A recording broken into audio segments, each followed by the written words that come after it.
क्या आपने कभी सोचा है, कभी कभी एक शहर सिर्फ भीड़ से नहीं बल्कि साजिशों से भी भर जाता है। दिल्ली में कई दिनों से हड़तालें चल रही थी। सरकारी कर्मचारी, दुकानदार और छात्र सब सड़कों पर थे। हर जगह नारों की गूंज थी, लोग गुस्से में थे और सरकार पर सवाल उठ रहे थे। उसी बीच चुनाव का मौसम भी आ गया। हर पार्टी वोट पाने की कोशिश में थी। कहीं भाषण हो रहे थे, कहीं रैलियां और कहीं ये चर्चा, क्या वोट चुराए जा रहे हैं। कुछ इलाकों में वोटिंग मशीन खराब मिली, कहीं मतदाता सूची से नाम गायब थे। लोग बोलने लगे, अगर वोट ही चोरी हो जाए तो लोकतंत्र का मतलब क्या बचता है। और फिर अचानक एक बड़ी खबर आई। दिल्ली के एक सरकारी गोदाम के पास RDX मिला, वो भी चुनाव समय के बीचों बीच। पुलिस पहुंची, जांच शुरू हुई। सब हैरान थे, RDX जैसी चीज यहाँ आई कैसे? क्या कोई बड़ा आतंकी प्लान था या फिर ये किसी की चाल थी लोगों को डराने की? जांच में पता चला कि RDX किसी बाहरी देश से नहीं आया,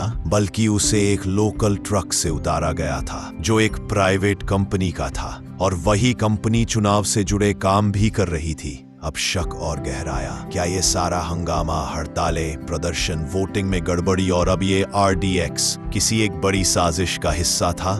कुछ सबूत ऐसे मिले जिनसे लगा कि ये डर और अफरा तफरी जानबूझकर फैलाई गई थी ताकि लोगों का ध्यान असली मुद्दों से हट जाए। लेकिन सच्चाई धीरे धीरे सामने आने लगी। कुछ ईमानदार अधिकारियों ने मामला पकड़ा, सबूत इकट्ठा किए और कई बड़े नाम सामने लाए। आखिर सबको समझ आया, यह खेल सिर्फ आतंक या राजनीति का नहीं था, यह सत्ता और पैसों का खेल था। पर जनता अब चुप नहीं थी। लोग सड़कों पर निकले और बोले, हम वोट देंगे और अपने वोट की रक्षा भी करेंगे, क्योंकि लोकतंत्र सिर्फ वोट डालने का नहीं बल्कि सवाल पूछने का भी हक है। जब सच पर पर्दा डाला जाता है तब हर नागरिक की जिम्मेदारी है उस सच को उजागर करना, और यही लोकतंत्र की असली ताकत है। धन्यवाद।